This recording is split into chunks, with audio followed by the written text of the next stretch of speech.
काळाचो तिसरो बुधवार आत्मिक निहाळ. आज आम्ही जेजूच्या उतरांचे ध्यान करताव.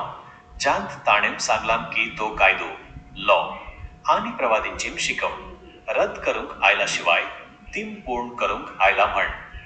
ध्यान करूंक प्रमुख विचार. कायदो आणि मोग देवान आमकाम 10 कायदे 10 कमांडमेंट्स दिल्यात ते आमकाम बंधनात दवरूंक न्हय, बगर आमकाम सारक्या वाटेन चलवंक.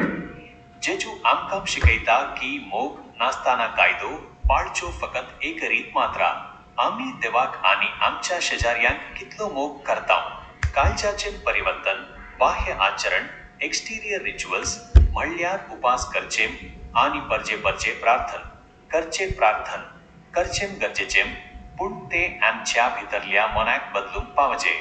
आमचेम उतर आणि करणी एक जावना आसात की देवाच्या उतराक मान, जो पवित्र पुस्तकांतली उतराम पाळता आणि दुसऱ्यांक शिकयता, तो सर्गींच्या राजांत व्हड जातलो. आमच्या कुटुंबांत आणि फिरगजेंत आम्ही देवाच्या वाटेन कशेम साक्षी दिताव. पवित्र पुस्तकाचेम उतर.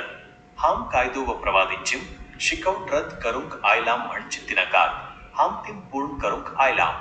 आजची प्रार्थना. मोगाच्या जेजू, ह्या तपस काळाच्या दिसांनी आमचेम काळीज नितळ कर. तुझे कायदे, मोग आणि खालतीपणान पाळूंक आमकाम सक्ती. आम्ही करच्यो सेवा आणि दान धर्म तुका मान्य जाम दीत. आमच्या येदोळच्या चुकींक पोक्षी आणि तुझ्या मोगाच्या उजवाडांत आमकाम चलय. आमेन.